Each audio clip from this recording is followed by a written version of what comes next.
Hello everyone. Let's look at some homework problems from 7.1. Our first problem has us finding the critical value, z sub alpha divided by 2, that corresponds to a given confidence level. And we're going to work two of those. 95% is a common confidence level, 83% not so much. So the first thing we'll do is I want to just a little background, just a little review, and we'll try to do it over here. How about that? So we have a density curve,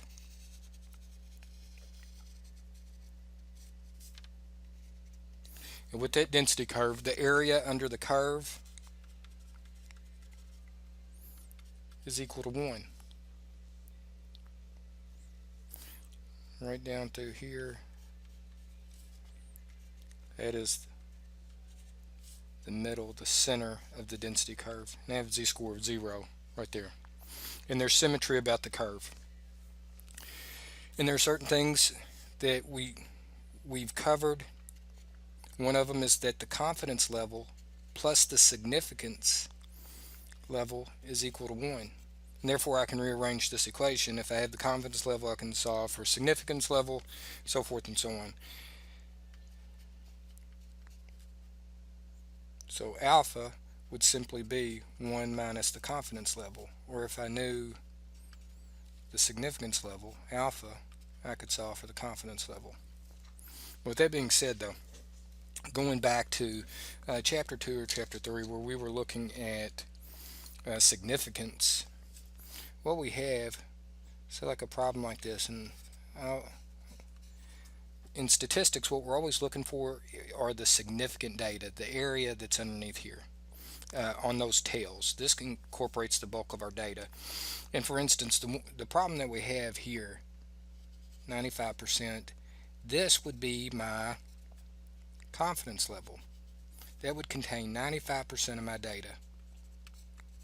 That's my confidence level. And here I'll shade that in a little to help us be able to view it.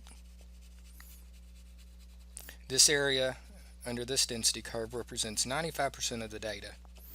That means the average, the normal, and we're not looking for that in statistics. We're looking for the significant values and significance level. And I'll shade those in. The area under the tails, this is what we're looking for. If I add both of those up, what's in green, those are my alphas. And there's two of them. So if I add them both up, they're going to equal 5%. But if I'm just looking at one tail, I need to cut it in half. And what corresponds at this boundary for this one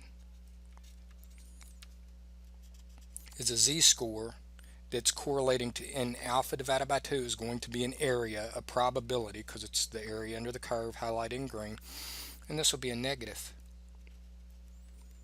And we know that there's symmetry about the curve, so if I come up with a negative z-score, I can use symmetry, or else I can just subtract my probability from 1 and get the corresponding complement probability and be able to get that positive z-score. This right here is what we're looking for, the area under the right tail. So with that being said, and here I'll make sure I highlight that this is the confidence level. Alright, so let's look at our problem. I'm given a confidence level of 95%, so I know that my significance level equals 1 minus the confidence level. Therefore 1 minus 0.95 will be alpha. So alpha equals 0.05. And that's 5%. We should be able to visualize that 100% represents 1 in probability. 95% was my confidence level, so summing the area in these two is 5%. But I'm only interested in the right tail, So I turn around and say, okay, I need to find alpha divided by 2.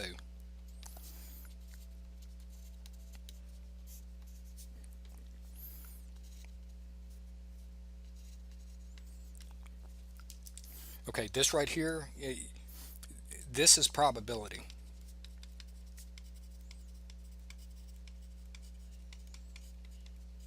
So this is what I'm looking up. I'm looking up the probability of this number to find the corresponding z-score. This is probability or like area under the curve.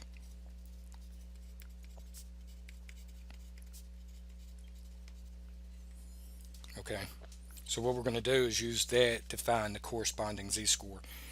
And remember, we're looking at the right tail. So as soon as I look at this, I see that it is a very small probability. This probability is less than 0.5.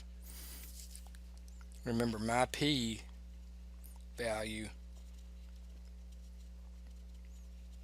at that center of that density curve is 0.5, 50%. I know that I'm to the left. I'm going to get a negative z-score for that. So there's two ways that you can solve, and we've covered that. I can either look at it and do the complement.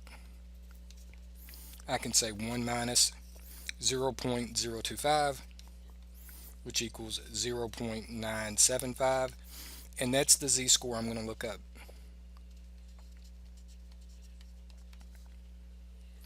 And I can use my table and reference that, and what I get is 1.96. Or I can just use symmetry, and I can look up this z-score.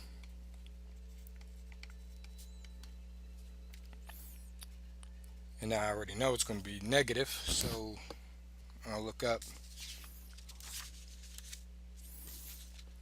and it will be the same score, but making sure 1.96. So I use symmetry, so therefore my z-score is 1.96. Beyond that z-score are critical values. Beyond that z-score are critical values. Okay, so one thing I want to show you with your table,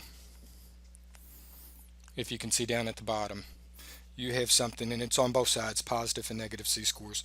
You have common critical values, and based off of your confidence level, and these are the three main confidence levels that you'll use in statistics. They already have the critical values right there. You can do just like I did, 4 common confidence levels, and be able to look up the corresponding z-score, but they automatically give them to you. Now the next one illustrates to us why you just can't rely upon those 3 scores. You have to do some calculating. So let's look at that one. It's not one of our common ones. So I know that alpha equals 1 minus the confidence level, so alpha equals 1 minus 0.83. So alpha equals, it's at 0.17.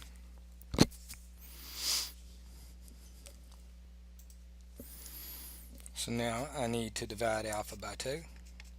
So I have 0.17 divided by 2, and that is going to equal 85, right? Okay. Yep. And then what I need to do is I need to look up the z-score of 0.085. And I'm just going to use symmetry about it, so I'm going to get a negative z-score. So I look that up, and I end up with a negative 1.37, taking the symmetry of it, because again, I'm looking for the right tail of the positive z-score. Alright guys, that is how to find the critical value z sub alpha divided by 2. Watch your publisher's videos, critically think and structure your homework, and good luck on the rest of your homework.